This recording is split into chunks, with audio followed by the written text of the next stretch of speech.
Hey everybody, this is the I Am Redemption podcast. Today I would like to introduce you to a very good friend of mine. Her name is Skye Hilton. Skye and I have become closer, I'd say, over the past year plus.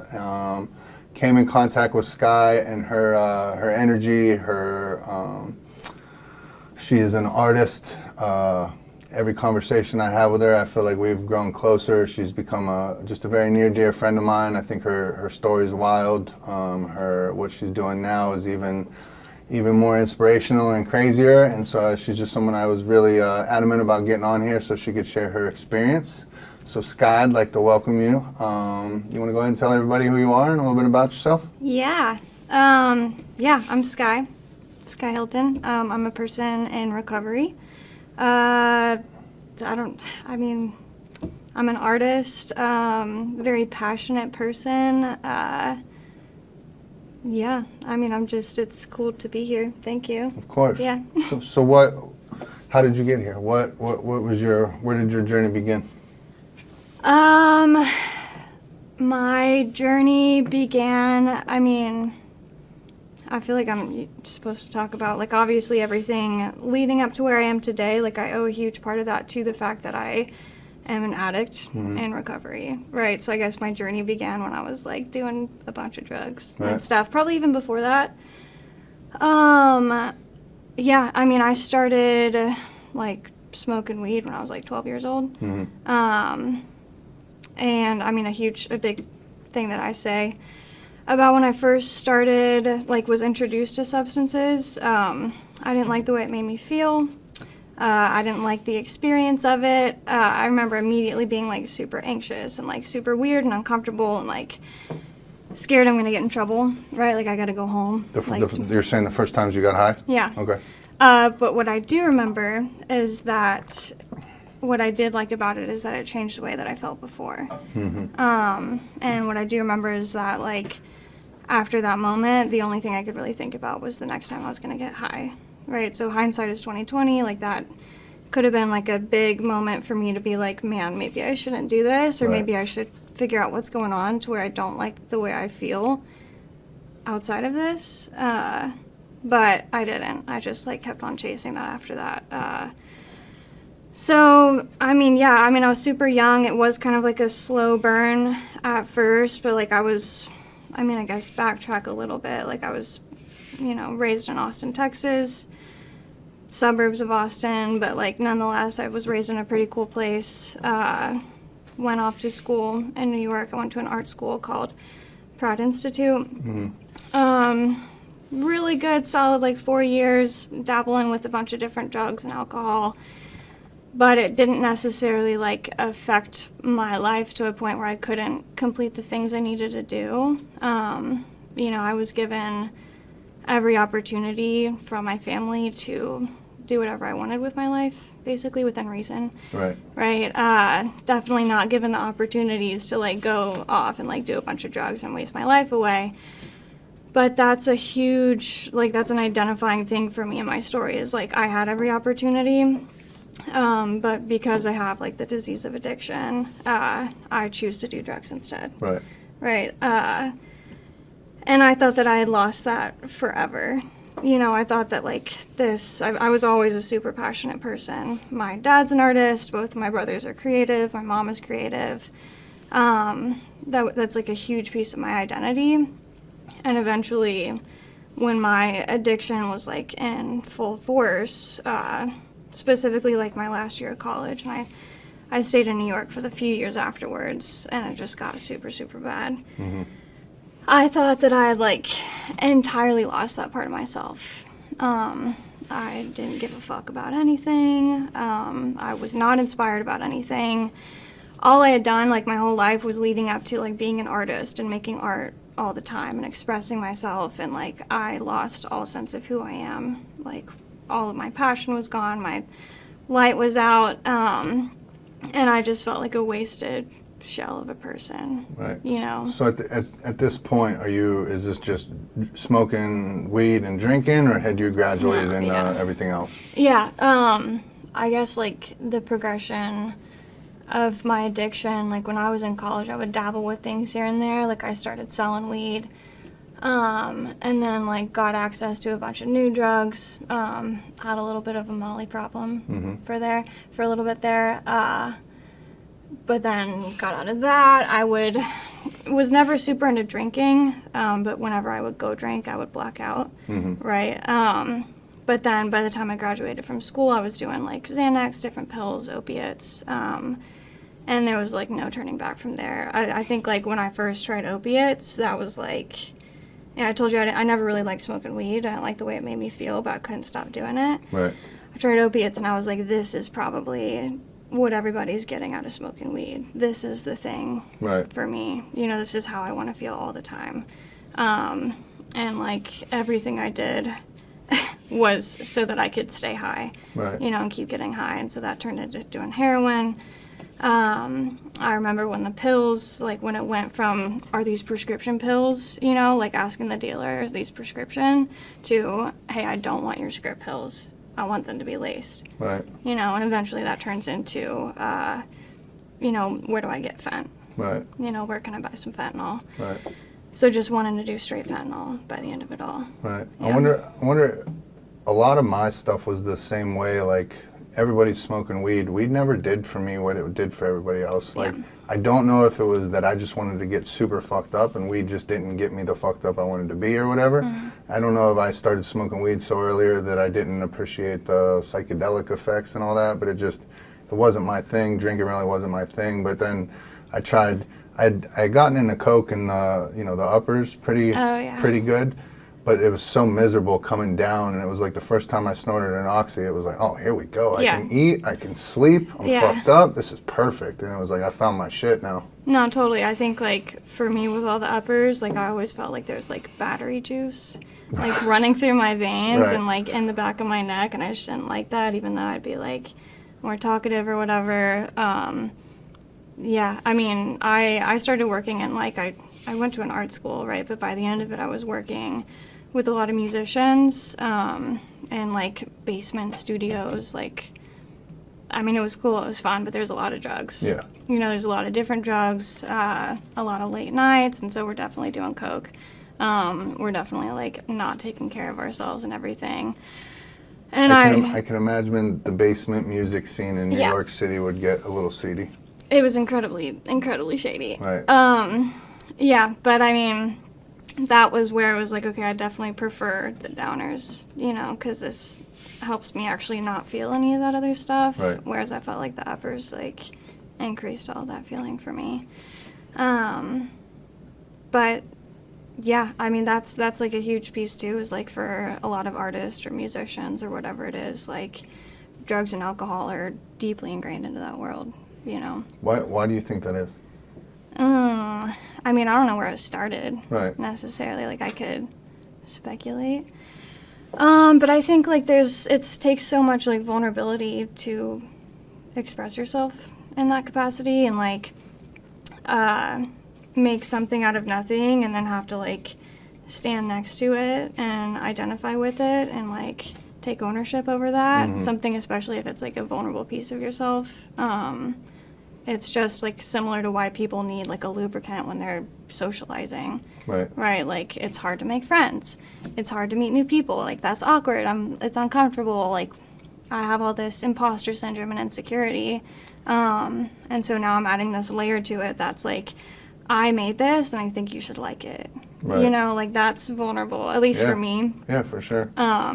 So I think for people to have to, like, I don't know, have a community around that, there's got to be, well, there doesn't have to be. Right. But 9 times out of 10, you know, you're probably on some sort of substance. Right. That, and I would imagine, you know, being a creative, the creative juices aren't flowing 24 hours a day. Yeah. Sometimes you want to think you need a jump start, or sometimes you need this, and then you couple that with somebody with that mindset or in that culture, and then you couple that with late nights of music and concerts or being around all those places. I'm sure it's like the perfect breeding ground for that. Totally. I mean, if you think about, like, a big piece for me, I used to take, like, a little bit of a Xanax, right?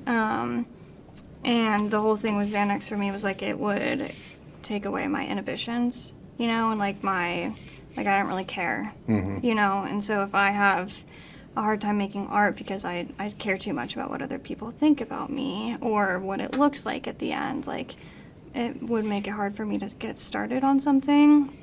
Take a little bit of a Xanax. I don't give a fuck about anything. Right. You know, and like I still like making art. And that would kind of be like the lubricant for me to actually get going and like continue to produce things. And yeah, I mean, it just was, you get in your head, and like drugs and alcohol get you out of your head. Right. Right. Yeah, and I mean, then it gets to a point where it's like I can't even function Yeah. anymore. Absolutely. You know. So you're in New York. How'd you ever end up getting back to Texas? Like, what?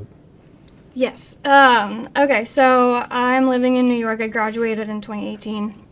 Through all that, and you still graduated.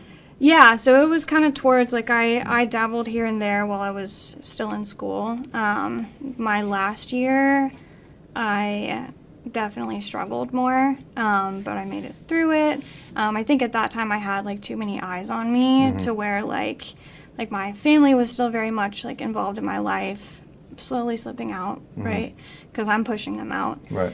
But I had enough eyes on me to where, like, that made me have enough motivation to not completely lose myself. But when I graduated, when I accomplished everything, you know, I chose not to move back to Texas and lost some of, like, the support that I had, and was kind of left not entirely to my own devices, but in my head, I lost all of my, like, support back in Texas.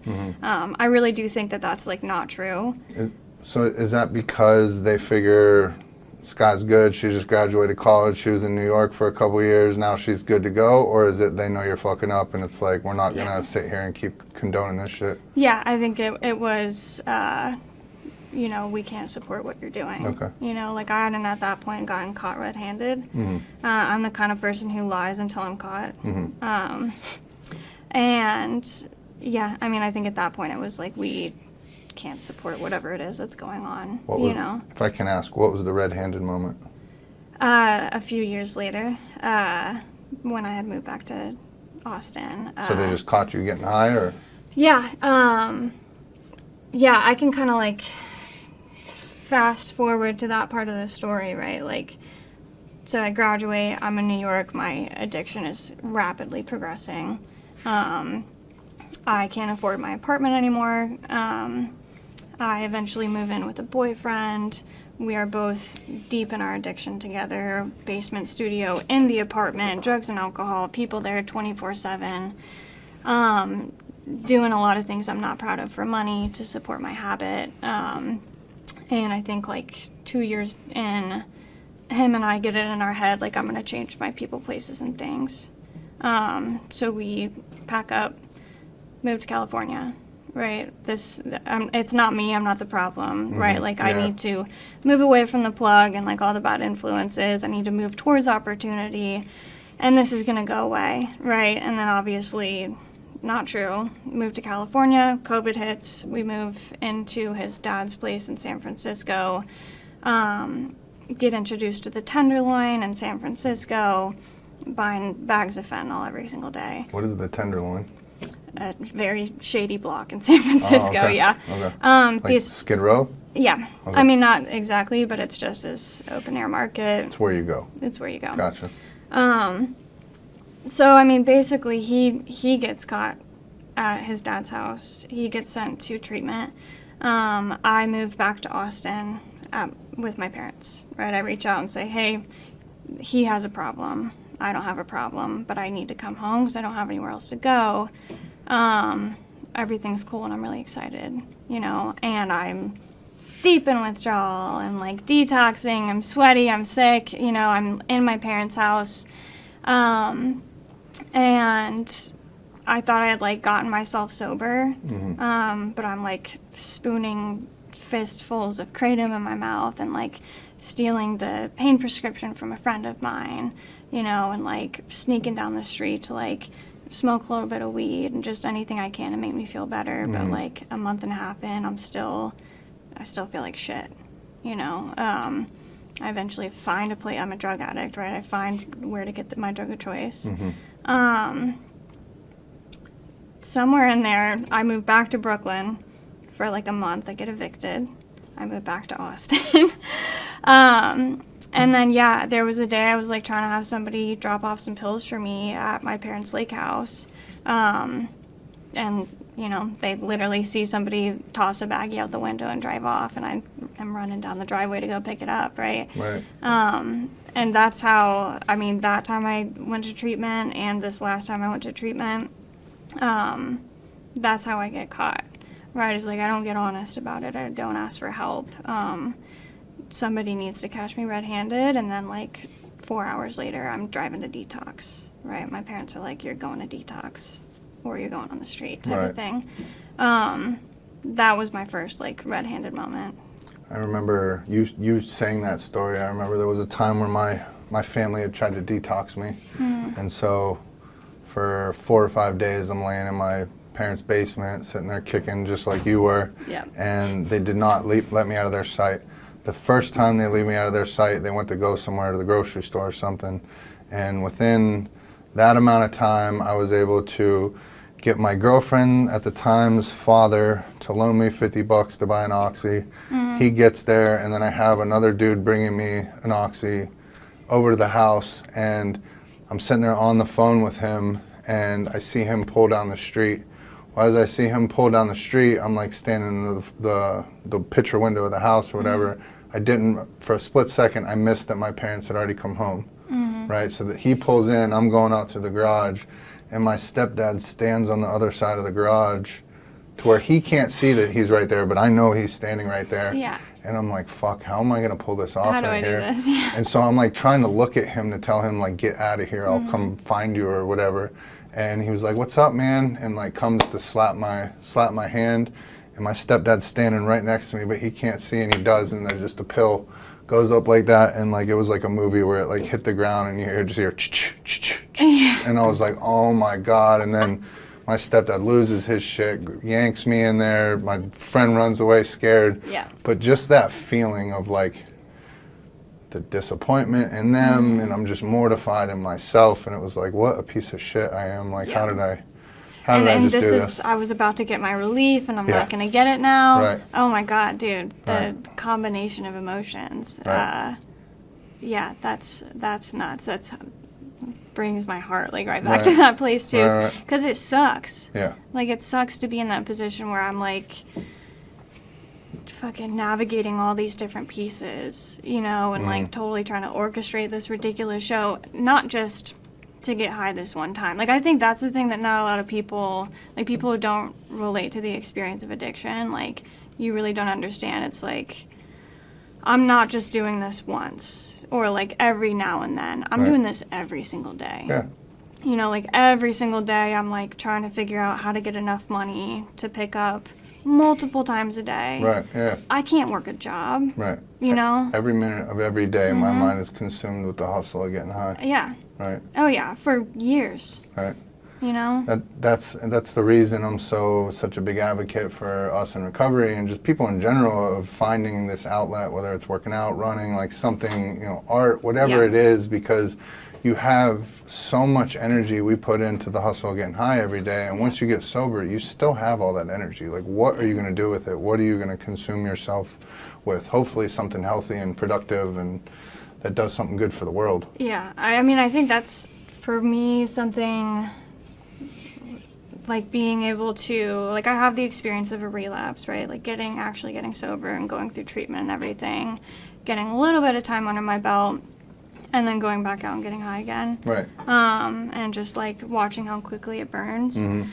And so this time around, it's been super cool to see like I build my life back up again, and then like continuing to stay sober even after that point. I feel like I've been able to look at, you know, all that energy that I was dedicating in my addiction to figuring out how to make some shit happen, right? How to get what I think that I need to survive.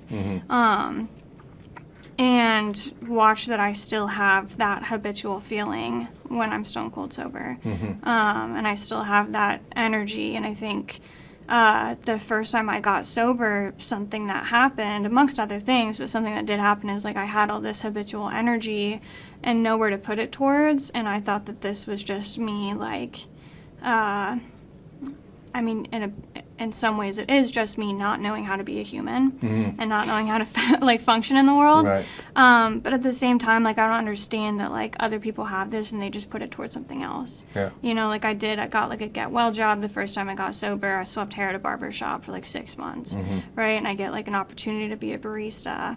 I'm like, this is the coolest thing I could ever do with my life is Right. go like make coffee. And I did. I really liked it. I had a good time, but I got high at that job again. Right. Right? Because meanwhile, I never stopped being like the 12-year-old me that is like very passionate and like wants to make art and everything she does. Right. And I wasn't honoring that part of myself. And I was also not utilizing this energy that I was blessed with. You know, like I was given for a reason. You know, I think every addict and alcoholic has that. I think that's something that makes us like exceptional. Yeah. You know, as we've really experienced the potential of how we can make some shit happen. Yeah. Right? Just like on the darker side of things. Right. Yeah. Yeah, you want to talk about making something out of nothing. Oh, yeah. We could do that, Oh, yeah. for sure. Absolutely. I literally have no idea. Like, I think every time I picked up, like, the minimum of what I had to get was $120 worth. At least when I was, like, in Austin. And I couldn't keep a job. Like, I don't know where I was picking up at least once or twice a day. Yeah. You know? Right. And I think about, like, my financial insecurity today when, like, I do have money in a savings account. Yeah. And I just need to pay my bills. And I'm like, I don't know where I'm going to get this money. It's like I actually have money for that. Right. You know, it's just my brain doesn't compute it the same way. Yeah, for sure. I don't know where I fucking... Well, because now you know all the degenerate shit we did to get money is now off the table, so it's like, oh shit, now I gotta make this the right way. Yeah. Right. Oh, yeah. And it doesn't pay as good. It doesn't pay as good, but I also get to hang on to it for a lot longer. Right, for sure, for sure. Yeah. All right, so going back to your red-handed moment, where did you go from there? Treatment. Oh, you did? Yeah. So that was the moment they're sending you off? Oh, yeah. I mean, every time... Oh, that's right. You said they were sending you straight to 4 detox. hours later, you know, my dad's on the phone. Not 4 hours later. Immediately, my dad's on the phone. Right. Right, like they take whatever I was trying to get dropped off, chasing him up the stairs, locks the bathroom door, and I hear him flush him down the toilet, and that's when I get that feeling of like, you know, I've been like withdrawing for like 3 days, and I feel like complete shit, Right. and there goes that relief, right? And so then what's interesting too is like, okay, so my next option for relief is to go to detox. Then I just fucking give up in my bed, right? So yeah, I go into treatment. You want me to like go into that a little bit? If you want, more than welcome. Okay. Yeah, I go to treatment. I do like a 7 or 8 day detox. I try to leave, and I get, you know, told I'm going to be on the street, nobody's going to help me, so I stay. Right. I do 30 days inpatient. I do 30 days PHP. And then I think I stayed in sober living for about 6 months. Was definitely, the first time I got sober, like I was definitely the person who everybody at my sober living house, the people I work for, my family, my friends, not the person that, not to toot my own horn because I shouldn't, like nobody thought I was going to go back out. Yeah. Right, like everybody thought I was good. So nobody really looked at me and worried about me. For those that don't know, going back out means relapsing. Mm-hmm. So yeah, nobody thought I was going to get high again. And so nobody was looking at me, right? Nobody was worried about me. And so meanwhile, I'm like entirely dishonest about how I'm doing. Right. You know, I'm living in a sober living house full of other people with the same exact struggles, right? Like nothing to be ashamed of, but like my pride and my ego had reconstructed. And, you know, I didn't necessarily think I wanted to get high at the time, but my head was absolutely telling me, like, maybe you need to take a bunch of action towards not getting high again, but not me, because, like, I really just had a dependency problem. I'm not a real drug addict, Right. you know? Right. So, yeah, I move out, and 3 weeks later I'm getting high again. Right. Right. fast forward, whatever, a month and a half goes by and I have yet another red-handed moment. This time, like, at my parents' house in the suburbs. Same deal, 4 hours later, I'm at detox, right? Except this time, when I got into treatment, it wasn't just a matter of, like, I wish I didn't have to do this right now. It was, like, me being very open about, I don't want to be here. I don't want to be sober. I don't even want to be alive for, like, the first 30 days. And, like, thank God somebody put it to me, like, hey, you might not want to be here and you might not want to be alive or get sober, but there's a lot of other people that want it for you. If that can be enough, like, just stick around until you do want it. Right. And that was some powerful shit. Yeah. So, yeah, I mean, I feel like I had another point, but I don't remember what it was. That's right. So you said a lot of good, valuable things there.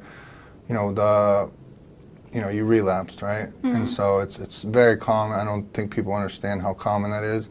But I can look back at my story, and that last relapse I had was probably one of the most important things that happened to me, because right before that I had put together 8 months of sobriety, and I thought I had it all figured out. I'm good to go, this and that, and then I relapsed, and I needed that reminder that I was like, oh wait, like, I'm not good at this anymore. This is not what it is. This is not the way I want to live my life. And it was like that last dipping my toe back in where I was like, what the fuck, what did I do? Like, and honestly, since then, I've done a lot of work and everything since then, but since then, that was just that last reminder I needed, that this is not the way I want to live my life anymore. And then, you saying about, the honesty of not wanting to be in treatment and stuff like that, but in doing, one thing I don't think even addicts understand and realize is, my problem was I always wanted to do the bare minimum. I didn't want to do the bare minimum in treatment, I just wanted to do the bare minimum of treatment. And so it's like I make deals with myself where it's like, all right, I'm just 30 days and I'm good, or 60 days and I'm good. That's all I'm doing, I'm not doing. And I needed all these things to happen for me to finally sit my ass down and be like, this is going to take as long as it takes. And what people don't understand or realize, even us addicts, is, do you know you and I have probably talked about this before, but the statistics of somebody that's just going to go do 30 days of treatment. I ask people all the time when I speak places, what do you guys think the success rate is? And they're like, oh, 10%, 5%, and it's 0.02. Of going, you could spend 50 grand on going to the best treatment center in the United States, and if you go for 30 days, the success rate is 0.02. And so if you really want to get sober or change your life, like, you need to understand this takes as long as it fucking takes. Doesn't matter if it's 30, 60, 90 days, 6 months, a year, you better go do all the fucking treatment or the aftercare that you can. And so people need to understand that it takes a minimum of 18 months. From the time you walk into detox to get out of there, you go to sober living, you go to your IOP, you go to your therapy, all that stuff, but it needs to be that long. And if you're not willing to do that, then go back out and get high again, because it's not going to work. Totally. Yeah, I honestly, like, I go back and forth between, like, I do think in the beginning of it all, if somebody had said, like, well, people would say, this is going to take some time, like, here's the reality of what's going on chemically in your brain, here's the reality of what's going on with, like, yourself habitually and, like, what it takes to build a life back up. I think if somebody had said 18 months or 2 years or whatever, like, I love when people remind me that early recovery is the first 5 years.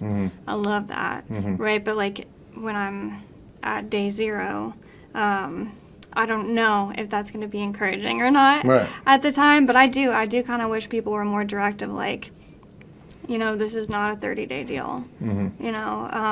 At that point, it doesn't matter how much money you funnel into it. This has to do with me, an individual, having an experience that is going to take longer than that. It doesn't matter what all you do in that first 30 days. It is still just 30 days, which is a huge accomplishment, right? But, I mean, we were just talking earlier about how crazy it is, like, the more time keeps going and, like, it evolves and you have these different, like, levels and iterations of your recovery, and, like, you hear the same thing and it means something different because your life looks different. Like, I get the experience of having a struggle when I'm 30 days sober and then having a struggle at 6 months sober, that's a little different, right? Having a struggle at 18 plus months sober, it's no longer just about the fact that I'm a drug addict. Yeah. You know, now it's about the fact that I'm a person who has overcome a lot and is still a human being. Yeah. You know, and then I have this like leveling of my pride that's like, holy shit, I'm not the center of the world. Mm-hmm. You know, Right. it's a trip. Yeah, absolutely. Yeah. So if you don't mind being vulnerable for a moment, what would you, looking back at your whole story, your whole addiction journey, if you could bring me back to the moment where is your absolute rock bottom? Where did you look at yourself in the mirror and you're like, I need to change some fucking shit like now or I'm dead? Yeah. There's so many. Just one that comes to mind. Yeah, I mean, I feel like a montage just happened in my brain.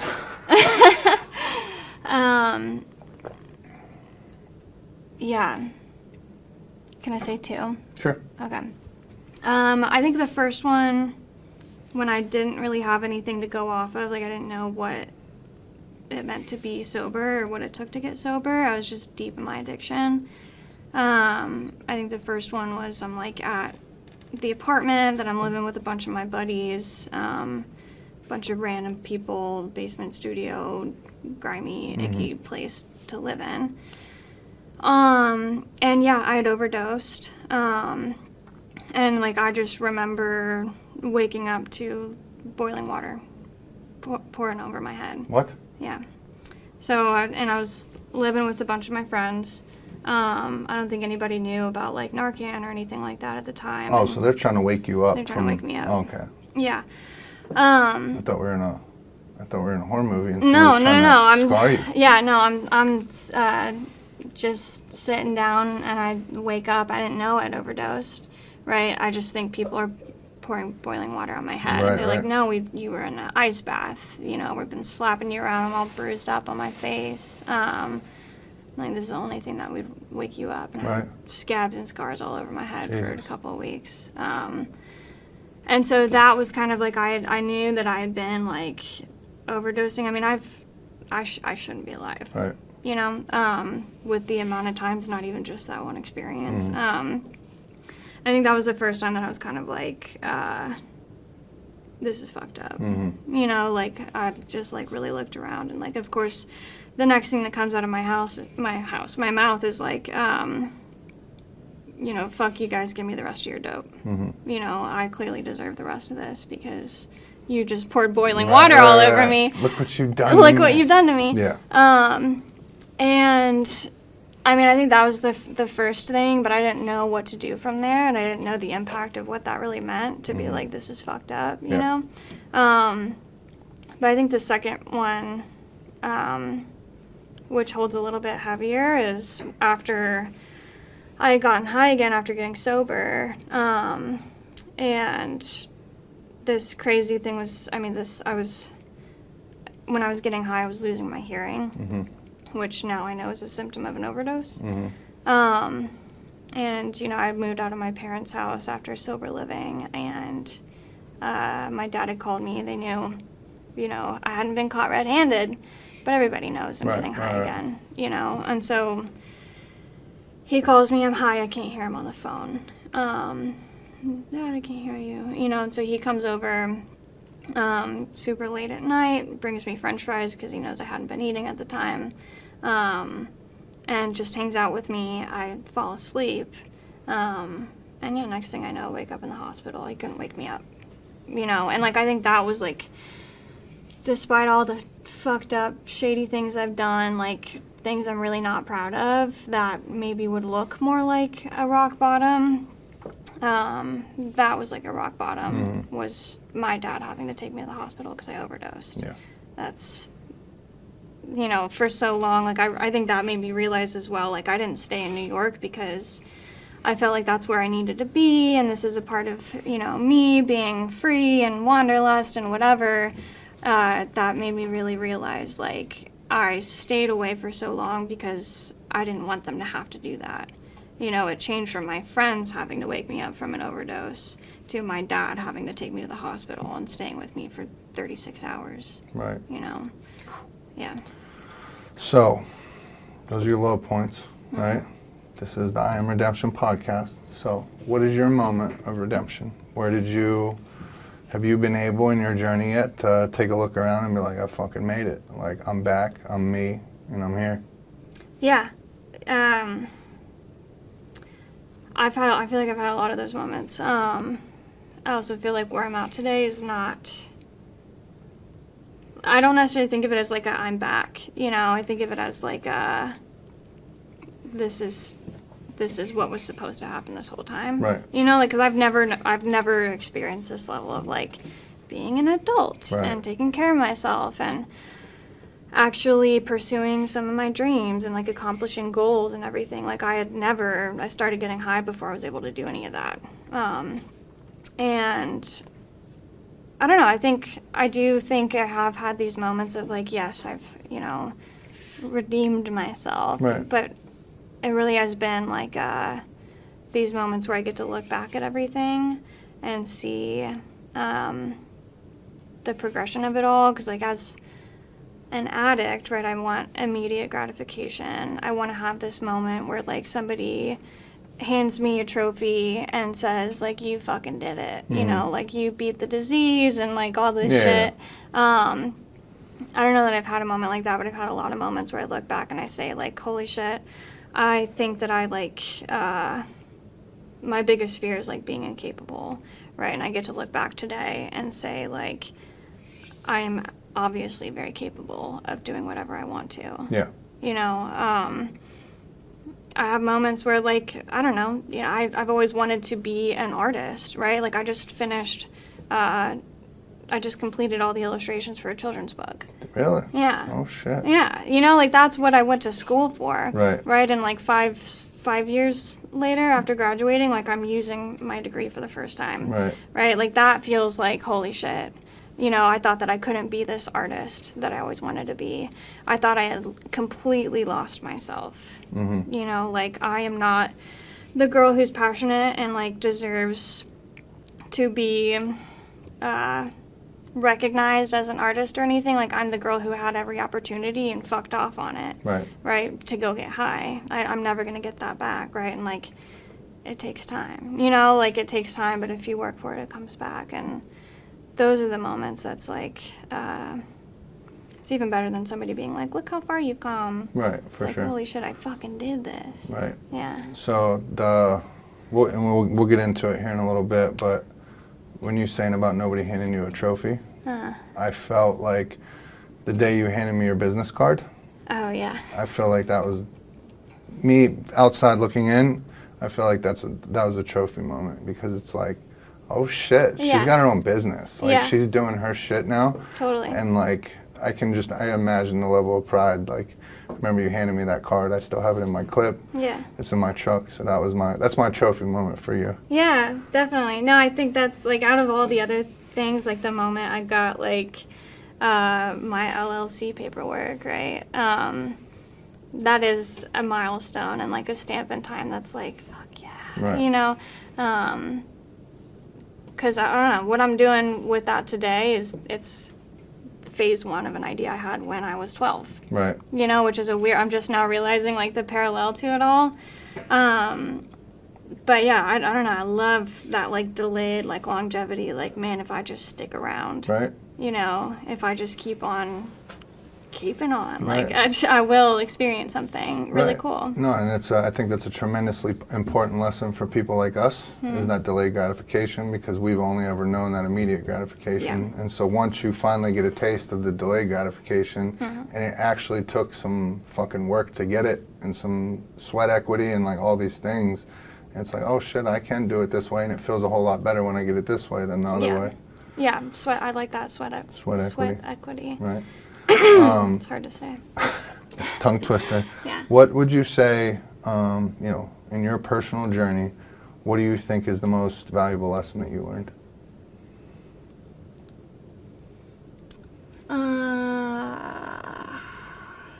It's a very specific question. Go ahead, think about it. Yeah, let me think about it.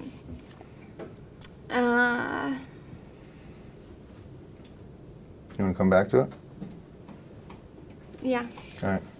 So Somebody's out there listening right now. They just heard Skye's story. They heard Skye's journey. They're struggling. What's your advice for them? My advice would be, I don't know. I think like my advice is to just like get going with something, you know, like take a tiny little baby step, like even right now in this moment, even if it's just like mentally making a commitment, you know, like somehow begin to get like a thrust or a velocity in that direction of like making a change. Right. You know, it's the whole cliche of nothing changes if nothing changes, but like I fall short in thinking that I need to wait for something else to be the catalyst. That's why I never asked for help. That's why I need to be caught red-handed. I wish I hadn't done that. You know, I wish I had reached out for help. Or even just like realized this is possible. You know,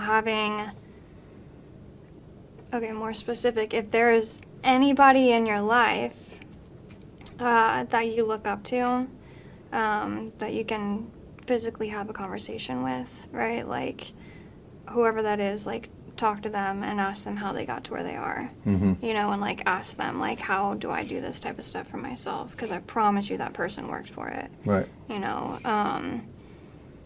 somebody that you really respect, right? Like, I needed people like that in my life to literally see that it is possible.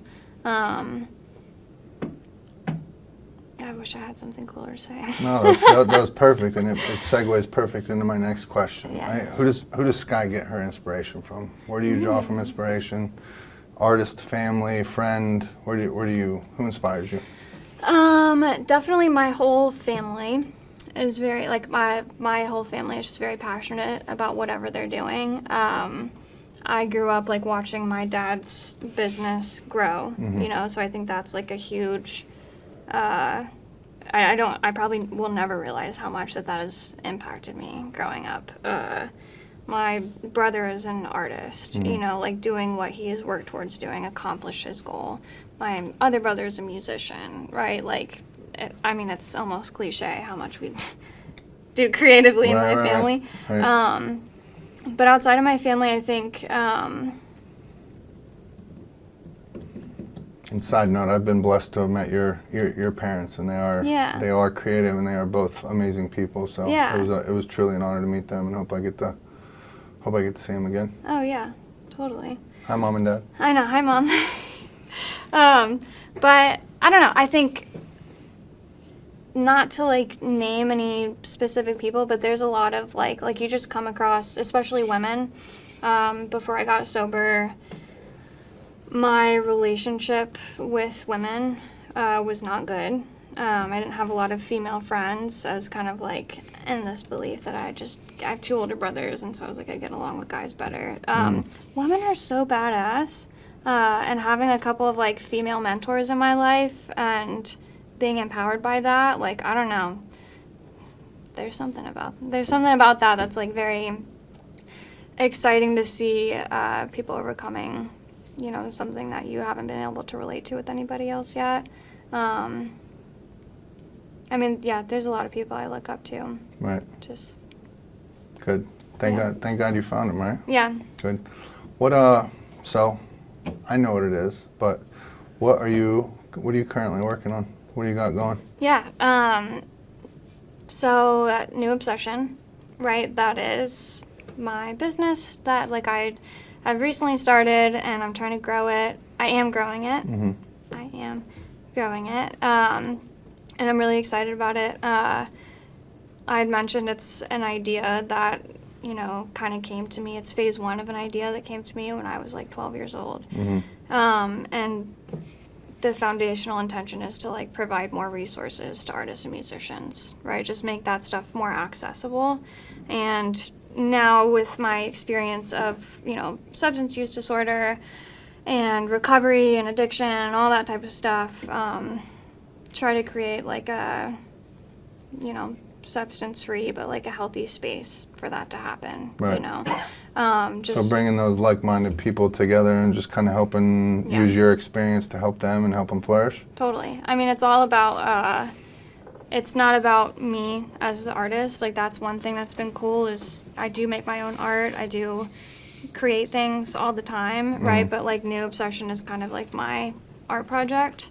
But the art project is to create other opportunities for other artists. Like, it is, I want it to be like a platform for other people to promote what they do and actually build a lifestyle based on their passion. Right. You know, I want it to be access for people to like grow in their skills and their knowledge, learn from each other and feed off of each other, opportunities to, you know, show your artwork, and just build a community around that, right? Like, it shouldn't be too difficult for me to find other people that get just as excited about going to Hobby Lobby as I do, right? Yeah. Hobby Lobby is dope. Hobby Lobby's dope. I like it. Yeah. What so I want the audience to be able to get to know you a little bit, like I know you. So, couple personal fun questions. What is your favorite movie? Coraline. Coraline? What is that? I've never heard of it. You don't know what Coraline is? Coraline? Yes. No. Okay, Coraline. It is a stop motion animation that is, the book was originally written by Neil Gaiman. Okay. It's about a girl. She moves to a different state. They move into this house and they find a tiny door, right? And it's all boarded up. But when she falls asleep at night, it opens into this big tunnel, and everything is exactly the same, but a different version of it. Okay. And she has to figure out how to escape from it because they want to keep her there. Gotcha. She got big glasses? No, in the movie, the other version of yourself has buttons for eyes. Oh, really? Yeah. Sounds trippy. It's kind of scary. Okay, I'm gonna check it out. But it's beautiful. So, you do a little bit of boxing, right? So I want you to imagine right now you're walking out and you are about to fight for the title. What is your fight song? What gets you amped up and ready to go? What is that one? Okay, there's a couple of songs it would be.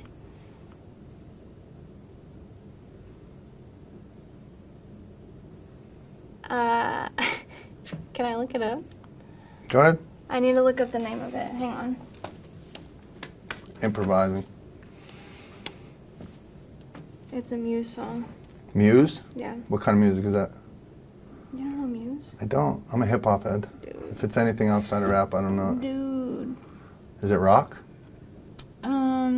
Take a Bow by Muse. Take a bow? Yeah. All right. Do you want me to play it? Go ahead. Are we gonna get in trouble? Are we We're gonna get demonetized? Maybe, but it's okay. We'll cut it if we need to. We'll mute it out. There's just this part. I'm going to fast forward to this part. Throw it up near the mic.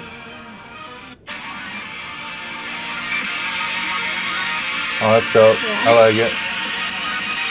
I can get down with it. Yeah, it's a song about revenge.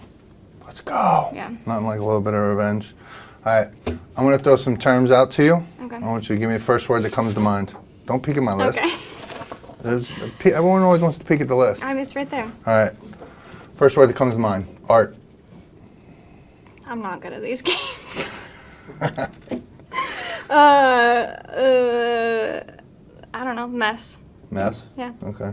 Community. Full. Cash App. No. No. So one of the things that I was delighted to find out about, and very surprised to find out about you, was that you are banned from all the money apps and stuff like that. How does this happen? These came out post my addiction, so I don't know how you get banned from one of those. Oh yeah. Credit card scams. Am I allowed to say that? You can say whatever you want. Yeah, credit card scams. Keep it real. Yeah. It's part of your story. Yeah. That's how you do it. All right. So first word that comes to mind: music. Joy. Joy. Vegan. Hungry. Hungry. Spray paint. Ooh, street art. I don't know. Boxing. Hustle. Hustle. Mm-hmm. Recovery. Fun. Women. Badass. Men. Family. Family. I don't know. I think, like, I don't know why I think of, like, circles. I'm a more visual person. Okay. I'm seeing things before. So what did you say when I said family? I'm gonna sound crazy if I say that. Like a circle completing itself. Okay. Yeah. It's not crazy. I know, but All right, last one. Texas. yeehaw. How can so New Obsession is your company. Yeah. Everybody knows what it's about. Somebody wants to get a hold of you. Somebody wants to look up New Obsession. How do they do it? Right now I'm on Instagram at new.obsession.atx. And actually later I'm gonna go start working on my website, newobsessionatx.com. Right. Is a website even necessary now with social media? No, but it's fun. Right. Right. Yeah. Good. Well, Skye, thank you so much for coming today. I love Yes. you. It's been an honor to be a part of your journey, and I look forward to being along with it a whole lot longer. Yes, thank you. All right? Yeah. Thanks. Hell yeah. I am. Oh, yeah. So, one thing we like to do to end the podcast, Yes. right? It's called the I Am Redemption podcast. So, who is Skye? I have to look at this. Yeah. Okay. I am making something out of nothing. I kept on looking at you. That was good. That was Okay. perfect. That was Okay. good. Thank you.